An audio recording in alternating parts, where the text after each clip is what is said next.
नमस्ते गुरु जी। जय गुरु जी महाराज। शुक्राना गुरु जी। जय गुरु जी संगत जी। आज हम सब मिलकर के गुरु जी की कृपा से एक कोशिश श्री शिव महापुराण 100 अध्याय में उमा संहिता अध्याय 51 का पाठ करेंगे। ओम गंग गणपतये नमः। ओम नमः शिवाय। शिव जी सदा सहाय। ओम नमः शिवाय। गुरु जी सदा सहाय। जय गुरु जी। अथ पंचाशो अध्यायः। मुनया ऊचुः। व्यास शिष्य महाभाग सूत पौराणिकोत्तम अपरम श्रोतुम इच्छामः किंप्याख्यानमीशितुः।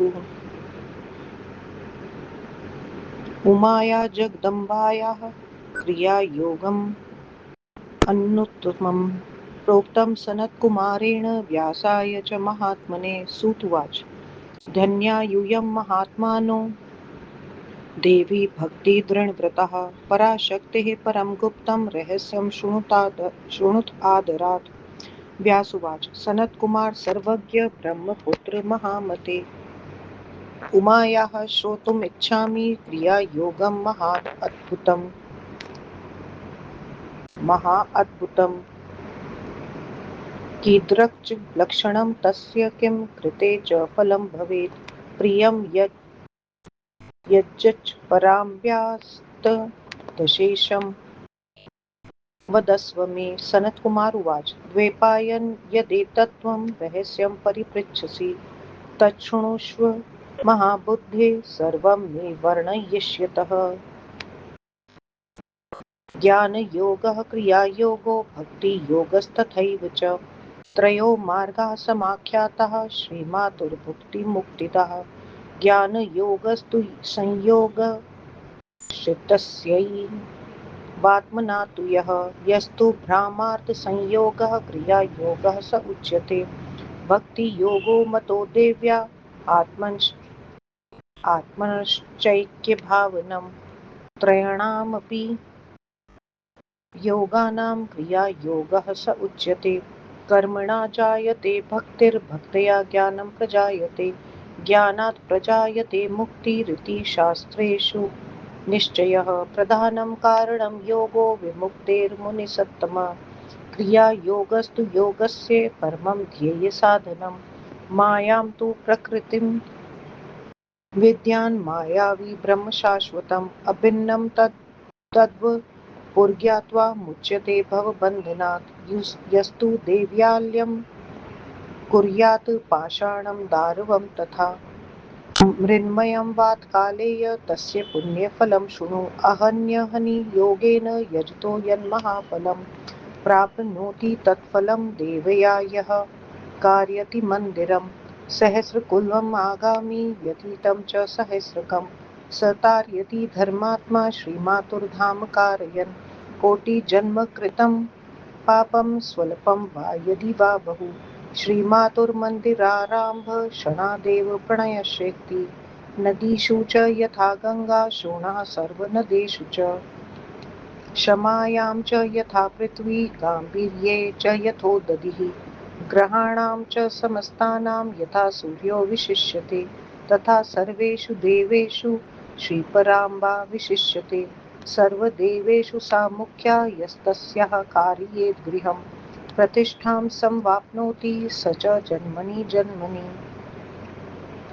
वाराणस्यां कुरुक्षेत्रे प्रयागे पुष्करे तथा गंगा समुद्रतीरे च नैमिषे अमरकंटके श्रीपर्वते महापुण्ये गोकर्णे ज्ञानपर्वते मथुरायामयोध्यायां द्वारावत्यां तथैव च इत्यादि पुण्यदेशेषु यत्र कुत्र स्थले अपि वा कारयन्मातुरावासं मुक्तो भवति बन्धनात्। इष्टकानां तु विन्यासो यावत् वर्षाणि तिष्ठति तावत् वर्षसहस्राणि मणिद्वीपे महीयते। प्रतिमाः कारयेद्यस्तु सर्वलक्षणलक्षितः स उमायाः परं लोकं निर्भयो व्रजति ध्रुवं।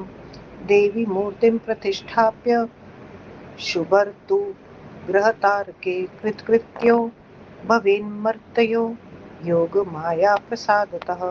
ये भविष्यन्ति ये अतीता आकाल्पात् पुरुषः कुले तांस्तारयेते देव्या मूर्ति संस्थाप्य शोभनां त्रैलोकी स्थापनात् पुण्यं यद्भवेन् मुनिपुङ्गव तत्कोटिगुणितं पुण्यं श्रीदेवी स्थापनात् भवेत् मध्ये देवीं स्थापयित्वा पञ्चायतनदेवताः चतुर्दिक्षु स्थाप्येद्यस्तस्य पुण्यं न गण्यते विष्णोर्नाम्नां कोटिपादग्रहणे चन्द्रसूर्ययोः यत्फलं लभ्यते तस्मात् शतकोटिगुणोत्तरम् शिवनामनो जपादेव तस्मात् कोटिगुणोत्तरम् श्रीदेवी नाम जापात्तु ततः कोटिगुणोत्तरम् देव्याः प्रासादकरणात् पुण्यं तु संवाप्यते स्थापिता येन सा देवी जगन्माता त्रयीमयी न तस्य दुर्लभं किञ्चिच्छ्रुमातुः करुणावशात् वर्धन्ते पुत्र पौत्राद्या नश्यत्यखिलकश्मलम् मनसा ये चिकीर्षन्ति मूर्तिस्थापनम् उत्तमं ते अप्युमायाः परं लोकं प्रयान्ति मुनिदुर्लभं क्रियमाणं तु यः प्रेक्ष्य चेतसा विनुचिन्तयेत् कारयिष्याम्यहं यः हि सम्पन्मे सम्भविष्यति एवं तस्य कुलं सद्यो याति स्वर्गं न संशयः महामायाप्रभावेण दुर्लभं किं जगत्त्रये श्रीपराम्बां जगद्योनिं केवलं ये समाश्रिताः ते मनुष्या न मन्तव्याः साक्षात् देवी गणाश्च ते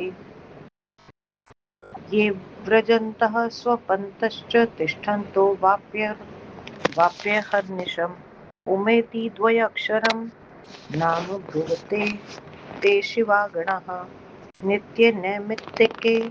नैमित्तिके देवीं ये यजन्ति परां शिवां पुष्पैर्धूपैस्तथा दीपैस्ते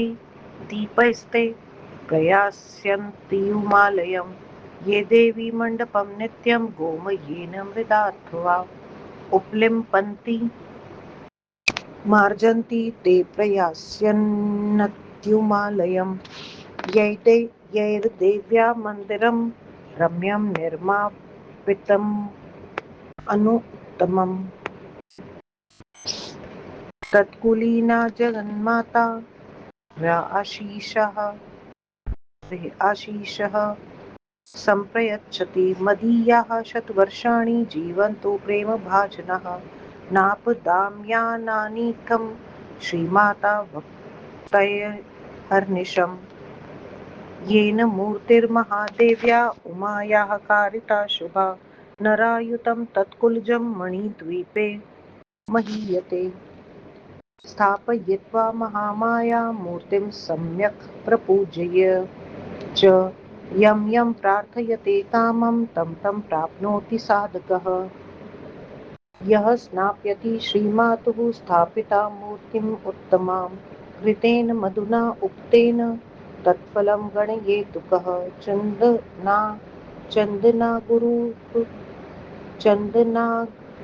चन्दना गुरु कर्पूर मांसी मुस्तादि युगजलैः एकवर्ण गवां क्षीरैः स्नापयेत परमेश्वरी धूपे नाष्टा दशांगेन दद्यात् आहुतिम् उत्तमां नीराजनं चरे देव्याः साच्य कर्पूरवर्तिभिः कृष्णाष्टम्यां नवम्यां वा अम्मायां वा पञ्चदिकितथौ पूज्ये जगतां धात्रीं गन्धपुष्पैर्विशेषतः सम्पट् सूक्तं श्रीसूक्तं मत्वा पठन् देवी सूक्तं मथो वापि मूलमन्त्रथापि वा विष्णुक्रान्तां च तुलसीं वर्जयित्वा अखिलं सुमं देवी प्रीतिकरं ज्ञेयं कमलं तु विशेषतः अपरयेत स्वर्णपुष्पं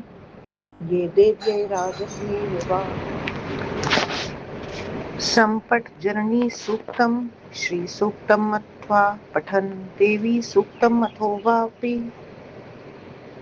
मूलमन्त्रमथापि वा विष्णुक्रान्तां च तुलसीं वर्जयित्वा अखिलं सुमं देवी प्रीतिकरं ज्ञेयं कमलं तु विशेषतः अपरयेत स्वर्णपुष्पं ये देव्यै राजतमेव वा स याति परमं धाम सिद्धकोटिभिरन्वितं पूजनान्ते सदा कार्यं दासैवेनः क्षमापनं प्रसीद परमेशानि जगदानन्ददायिनी इति वाक्यैस्तुवन्मन्त्री देवी भक्तिपरायणः ध्यायेत् कण्ठीरवारुणां वरदाभ्यपाणिकाम् इत्थं ध्यात्वा महेशानीं भक्ताभीष्टफलप्रदां नानाफलानि पक्वानि नैवेद्यत्वे प्रकल्पयेत् नैवेद्यं भक्षयेद्यस्तु शम्भुशक्तेः परात्मनः स निर्धूयाखिलं पङ्गं निर्मलो मानवो भवेत्। चैत्रशुक्लतृतीयायां यो भवानी व्रतं चरेत् भवबन्धननिर्मुक्तः प्राप्नुयात् परं पदम् अस्यामेव तृतीयायां कुर्याद्दोलोत्सवम् बुधः पूजये जगतां धात्रीम् उमां शङ्करसांयुतां कुसुमैः कुङ्कुमैर्वस्त्रैः कर्पूरागुरुचन्दनैः धूपैर्दीपैः सनैवेद्यैः स्रग्गन्धैरपरैरपि आन्दोलयेत् ततो देवीं महामायां महेश्वरीं श्रीगौरीं शिवसंयुक्तां सर्वकल्याणकारिणीं प्रत्यब्दं कुरुते यो अस्या व्रतम् आन्दोलनं तथा नियमेन शिवा तस्मै सर्वमिष्टं प्रयच्छति। माधवस्य सिते पक्षे तृतीया या अक्षया विदा तस्यां यो जगदम्बाया व्रतं कुर्यात् तत् इन्द्रितः मल्लिकामालती चम्पा जपा बन्धूकपङ्कजैः कुसुमैः पूजयेद् गौरीं शङ्करेण समन्वितां कोटिजन्मकृतं पापं वाकाय संभवं निर्धूय चतुरो वर्गा नक्षयानि सोऽश्नुते ज्येष्ठशुक्लतृतीयायां व्रतं कृत्वा महेश्वरीं यो अर्चयेत् परं प्रीतया तस्या साध्यं न किञ्चन आषाढशुक्लपक्षीयतृतीयायां रथोत्सवं देवयाः प्रियतं कुर्यात् यथा वृत्तानुसारतः रथं पृथ्वीं विजानीयादृथाङ्गे चन्द्रभास्करौ वेदांश्वान् विजानीयात्सार्थिं पद्यसम्भवं नानामणिगणाकीर्णं पुष्पमालाविराजितम् एवं रथं कल्पयित्वा तस्मिन् संस्थापयेच्छिवां लोकसंरक्षणार्थाय लोकं द्रष्टुं पराम्बिका रथमध्ये संस्थितेति भावयेन मतिमानरः रथे प्रचलिते मन्दं जयशब्दम् उदीरयेत् पाहि देवी जनान्स्मान् प्रपन्नान् दीनवत्सले इति वाक्यैः स्तोष्येत् नानावादित्रैः स्वनैः सीमान्ते तु रथं नीत्वा तत्र सम्पूजयेत् रथे नानास्तोत्रैस्ततः स्तुत्वा अपयान्येतां स्ववेश्मनि प्रणिपातशतं कृत्वा प्रार्थयेत् जगदम्बिकाम् एवं यः कुरुते विद्वान् पूजाव्रतरथोत्सवम् एवं यः कुरुते अम्बायाः पूजनं च यथाविधि शुक्लायां तु तृतीयायामेवं श्रावणभाद्रयोः यो व्रतं कुरुते अम्बायाः पूजनं च यथाविधि मोदते पुत्रपौत्राद्यैरधुनाद्यैरिह सन्ततम् सोऽन्ते गच्छेदुमालोकं सर्वलोकोपरि स्थितम् आश्विने धवले पक्षे नवरात्रव्रतं चरेत् यत्कृते सकलाः कामाः सिद्धयन्त एव न संशयः नवरात्रव्रतस्यास्य प्रभावं वक्तुमीश्वरः चतुरास्यो न पञ्चास्यो न षडास्यो न कोऽपरः नवरात्रव्रतं कृत्वा भूपालो विरथात्मजः ऋतं राज्यं निजं लेभे सुरथो मुनिसत्तमः ध्रुवसन्धिसुतो धीमानयोध्याधिपतिर्नृपः सुदर्शनो ऋतं राज्यं प्रापदस्य प्रभावतः व्रतराजमम् इमं कृत्वा समाराध्य महेश्वरीं संसारबन्धनान्मुक्तः समाधिर्मुक्तिभागभूत् तृतीयायां च पञ्चम्यां सप्तम्यां सप्तम्याम् अष्टमी तिथौ नवम्यां वा चतुर्दश्यां यो देवीं पूजये नरः आश्विनस्य सिते पक्षे व्रतं कृत्वा विधानतः तस्य सर्वं मनोभीष्टं पूरयत्यनिशं शिवा स कार्तिकस्य मार्गस्य पौषस्य तपस्तथा तपस्यस्य सिते पक्षे तृतीयायां व्रतं चरेत् लोहितैकर्वीराद्यैः पुष्पैः धूपैः सुगन्धितैः पूजयेन्मङ्गलां देवीं स सर्वं मङ्गलं लभेत् सौभाग्याय सदा स्त्रीभिः कार्ययमन् एतन्महाव्रतं विद्याधनसुतापत्यर्थं विधेयम् पुरुषैरपि उमामहेश्वरादीनि व्रतान्यानि यान्यपि देवी प्रियाणि कार्याणि स्वभक्तयैव मुमुक्षुभिः संहितेयं महापुण्या शिवभक्तिविवर्धिनी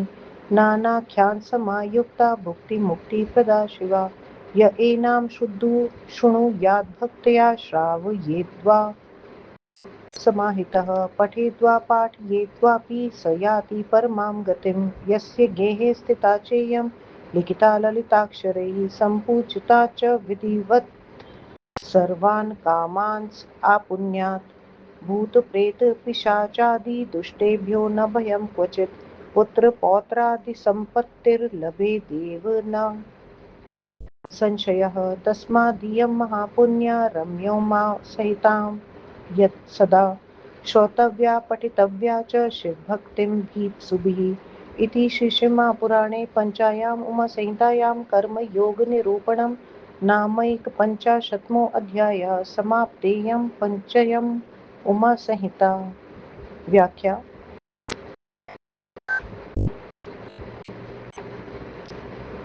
मुनियों ने कहा, हे व्यास जी के शिष्य महाभाग पौराणिक कोत्तम सूत जी, हम शिव जी के और कथानक सुनना चाहते हैं। शरद कुमार जी ने महात्मा व्यास जी से जो जगदम्बा उमा का जो उत्तम क्रिया योग कहा है उसे सुनाइए। सूत जी ने कहा, देवी की भक्ति में दृढ़ व्रत वाले आप महापुरुष धन्य हैं। अतः पराशक्ति के गुप्त रहस्य को आदर से सुनिए। व्यास जी ने कहा, हे सर्वज्ञ महामति ब्रह्मपुत्र सनत कुमार जी, मैं उमा के महान आश्चर्यकारी क्रिया योग को सुनना चाहता हूँ। क्या उसका लक्षण है? क्या करने पर फल मिलता है जो पराम्बा को प्रिय है? उसे पूरा पूरा मुझसे कहो। सनत कुमार जी ने कहा, हे व्यास जी, जो आप यह रहस्य पूछना चाहते हैं मैं उसका वर्णन कर रहा हूँ। हे महाबुद्धि, उसे सुनो। ज्ञान योग, क्रिया योग, भक्ति योग, ये तीन मार्ग माता के भुक्ति तथा मुक्ति देने वाले कहे हैं। जब चित्त से आत्मा का संयोग होता है वह ज्ञान योग है। जो बाहर के अर्थों का संयोग है उसे क्रिया योग कहते हैं। देवी का आत्मा के साथ मिल जाना ही भक्ति योग है। इन तीनों के योग को भी क्रिया योग कहते हैं। कर्म से भक्ति उत्पन्न होती है, भक्ति से ज्ञान प्राप्त होता है, ज्ञान से मुक्ति होती है, ऐसा शास्त्रों का निश्चय है। हे मुनिवर, मुक्ति का प्रधान कारण योग है। क्रिया योग तथा योग का परम ध्येय साधन है। प्रकृति ही माया है, सनातन ब्रह्म ही माया भी है। उन दोनों से अभिन्न शरीर को जानकर मानव संसार बंधन से मुक्त हो जाता है। हे व्यास जी, जो मनुष्य पत्थरों से, लकड़ी से या मिट्टी से देवी का मंदिर बनवाता है उससे उसके पुण्यों का फल सुनो। प्रतिदिन योग द्वारा भजन करने से जो महाफल मिलता है वह फल देवी का मंदिर बनवाने से मिलता है। आने वाले 1000 कुल और बीते हुए 1000 कुलों को वह धर्मात्मा माता का मंदिर बनवाकर तारता है। करोड़ों जन्मों में थोड़ा बहुत जो भी पाप किया हो वह सब माता के मंदिर का आरंभ करते ही नष्ट हो जाता है। नदियों में गंगा, सभी महानदों में शौण, क्षमा में पृथ्वी तथा गंभीरता में समुद्र। जैसे ग्रहों में सूर्य श्रेष्ठ है वैसे ही सभी देवताओं में श्री पराम्बा श्रेष्ठ है। सब देवताओं में वह श्रेष्ठ है जो उसका मंदिर बनवाता है, वह प्रत्येक जन्म में प्रतिष्ठा पाता है।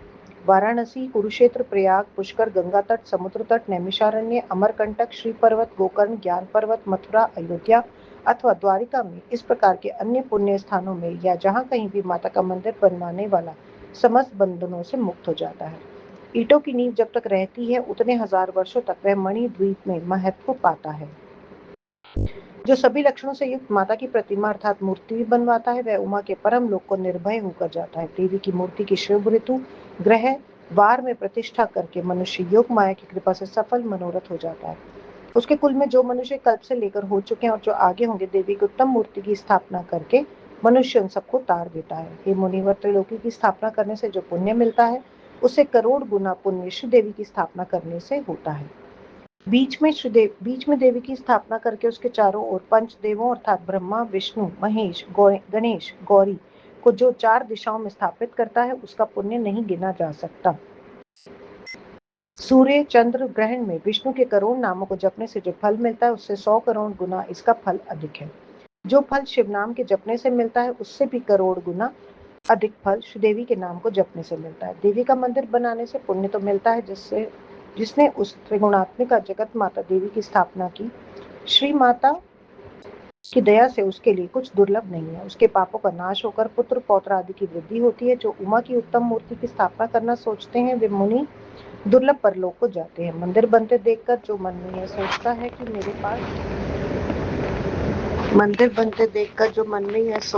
कि मेरे पास संपत्ति होगी तो मैं भी मंदिर बनवाऊंगा, इस प्रकार शीघ्र ही उसका कुल निस्संदेह स्वर्ग को जाता है। माँ माया की कृपा से तीनों लोगों को कोई वस्तु दुर्लभ नहीं है। संसार की उत्पत्ति कारण श्री पराम्बा के जो आश्रय में रहते हैं उन्हें मनुष्य नहीं मानना चाहिए।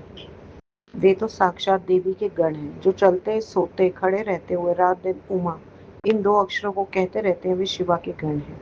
नित्य तथा नैमित्तिक कर्मों में पराशिवा देवी की जो फूल धूप दीप आदि से पूजा करते हैं वे उमा के सानिध्य में पहुंच जाते हैं।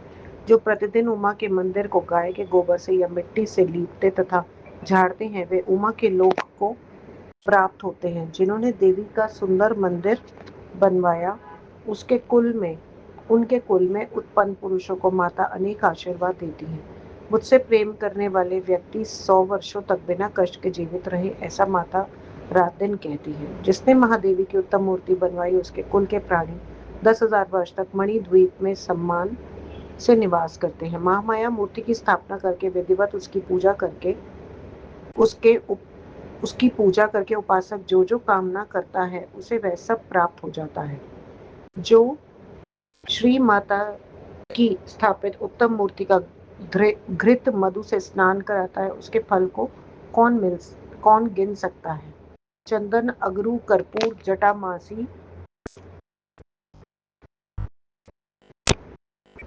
मुस्ता से मिश्रित जल से और 1 वर्ष की गाय के दूध से परमेश्वरी को स्नान कराए। 18 सुगंधित द्रव्यों से रचित धूप की आग में उत्तम आहुति दे। घृतवर्ती तथा कपूर से निरांजन करे। कृष्णाष्टमी, नवमी, अमावस्या या पूर्णिमा के दिन संसार की माता देवी की विशेषकर गंध पुष्प आदि से पूजा करे। देवी सूक्त अथवा श्री सूक्त को पढ़ते हुए अथवा देवी सूक्त या मूल मंत्र का जप करे। विष्णु क्रांता यानी अपराजिता तथा तुलसी के फूलों को छोड़कर शेष सभी फूल देवी को प्रिय हैं। विशेषकर कमल पुष्प प्रिय है। स्वर्ग पुष्प या रजत पुष्प जो देवी को चढ़ाता है वह करोड़ सिद्धों के साथ परम धाम को जाता है। पूजा के अंत में अपराध क्षमापन करके कहे कि हे जगदानंदायिनी परमेश्वरी प्रसन्न होइए। मंत्र जप करने वाला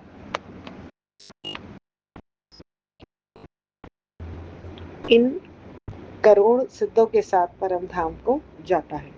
पूजा के अंत में अपराध क्षमापन करके कहे कि हे जगदानंदायिनी परमेश्वरी प्रसन्न होइए। मंत्र जप करने वाला इन वाक्यों से स्तुति करता हुआ देवी की भक्ति में तत्पर होकर सिंह पर आरूढ़ वर तथा अभय दान देने वाली देवी का ध्यान करें। इस प्रकार भक्तों को इच्छित फल देने वाली महेशानी का ध्यान करके अनेक प्रकार के पके फलों को नैवेद्य के लिए चढ़ाए। जो मनुष्य परात्मा शिव शक्ति के नैवेद्य का भक्षण करता है वह समूचे कीचड़ को धोकर निर्मल हो जाता है। चैत्र शुक्ल तृतीया को जो पुरुष भवानी का व्रत करता है वह भव बंधन से मुक्त होकर परम पद को पाता है। बुद्धिमान पुरुष चैत्र शुक्ल तृतीया को दोलोत्सव मनाए। इस दिन संसार की माता उमा को शिवजी के साथ पालने में रखकर उन दोनों की पूजा करें। पुष्प कुमकुम वस्त्र कपूर अगारू पुष्प कुमकुम वस्त्र कपूर अगरू धूप दीप नैवेद्य माला तथा अन्य सुगंधित पदार्थों से भी भगवती की पूजा करें। फिर सबका कल्याण करने वाली महामाया महेश्वरी श्री गौरी को शिवजी के साथ पालने में रखकर झुलाए। प्रतिवर्ष नियम से जो इस झुलनोत्सव व्रत को करता है शिवा उसकी सभी इच्छाएं पूर्ण करती हैं। वैशाख शुक्ल पक्ष में जो अक्षय तृतीया होती है उस दिन जो सावधानी से जगदम्बा का व्रत करता है और शिवजी के साथ गौरी की मल्लिका मालती चंपा जपा बंदूक तथा कुमल पुष्पों से पूजा करे तो वह करोड़ जन्मों में मन वाणी तथा शरीर द्वारा किए गए पापों को दूर करके चारों अक्षय वर्गों धर्म अर्थ काम मोक्ष को प्राप्त कर लेता है। ज्येष्ठ शुक्ल तृतीया को व्रत करके जो भक्ति से महेश्वरी की पूजा करता है उसके लिए कुछ भी असाध्य नहीं है। आषाढ़ शुक्ल तृतीया को देवी प्रिय रथोत्सव अपनी शक्ति के अनुसार करे। उस रथ में पृथ्वी को रथ सूर्य चंद्र को पहिए वेदों को घोड़े और ब्रह्मा जी को सारथी समझे। इस कल्पना द्वारा बनाए रथ को मणियों तथा मालाओं से सजाए। फिर इस रथ में शिवा को बैठाए। बुद्धिमान पुरुष मन में यह विचार करे कि पराम्बिका लोक को देखने तथा उसकी रक्षा के लिए रथ में बैठी है। धीरे धीरे रथ के चलने पर जय जयकार करे और यह कहे, हे दीनों पर कृपा करने वाली देवी, हम आपके भक्त हैं, हमारी रक्षा कीजिए। इस प्रकार के वचनों से तथा अनेक प्रकार की वाद्यों के स्वरों से भगवती को प्रसन्न करें। सीमांत में रथ को ले जाकर वहां रथस्थित देवी की पूजा करें। अनेक स्तोत्रों से स्तुति करके उस भगवती को अपने घर ले आए। सैकड़ों प्रणाम करके जगदम्बिका की प्रार्थना करें। इस प्रकार जो विद्वान रथोत्सव व्रत तथा उसकी पूजा करता है वह इस लोक में समस्त सुख भोगों को भोग कर अंत में देवी के स्थान को जाता है। इसी प्रकार सावन भादो मास की शुक्ल तृतीया को जो विधि पूर्वक माता का व्रत तथा पूजन करता है वह निरंतर पुत्र पौत्र धन आदि से प्रसन्न रहता है। वह सब लोगों से ऊपर उमा लोक को जाता है। आश्विन शुक्ल पक्ष में नवरात्र व्रत करे जिसे करने पर निस्संदेह सभी कामनाएं सफल हो जाती हैं। इस नवरात्र व्रत के प्रभाव को कहने के लिए ब्रह्मा शिव कार्तिकेय तथा कोई दूसरा भी समर्थ नहीं है। हे मुनिवरों, इसी नवरात्र व्रत को करके राजा विरत पुत्र सुरथ ने अपना छिना हुआ राज्य पुनः पा लिया। इसी व्रत के प्रभाव से बुद्धिमान ध्रुव संधि के पुत्र अयोध्या के राजा सुदर्शन ने भी छिना हुआ अपना राज्य पुनः पा लिया। इसी श्रेष्ठ व्रत को करके और महेश्वरी की आराधना करके समाधि नामक वैश्य संसार के बंधन से मुक्त हुआ। तृतीया पंचमी सप्तमी अष्टमी नवमी अथवा चतुर्दशी तिथि को जो मनुष्य देवी की पूजा करता है और आश्विन शुक्ल पक्ष में विधि पूर्वक व्रत तथा पूजन करता है उसकी सभी इच्छाओं को शिवा पूरा करती हैं। जो कार्तिक मार्गशीर्ष पौष माघ तथा फाल्गुन की शुक्ल तृतीया को व्रत करता है और जो लाल कनेर आदि के फूलों से सुगंधित धूपों से मंगला देवी की पूजा करता है वह सभी प्रकार का कल्याण भाजन होता है। सौभाग्य को पाने के लिए यह महाव्रत स्त्रियों को सदा करना चाहिए। विद्या धन संतान की प्राप्ति के लिए इसे पुरुषों को भी करना चाहिए। उमा महेश्वर के जो भी व्रत कहे गए और जो व्रत देवी को प्रिय हैं उन सभी को मुक्ति को चाहने वाले करें। यह उमा संहिता पुण्य को देने वाली शिव भक्ति को बढ़ाने वाली अनेक कथानकों से युक्त कल्याणकारी तथा भुक्ति मुक्ति को देने वाली है।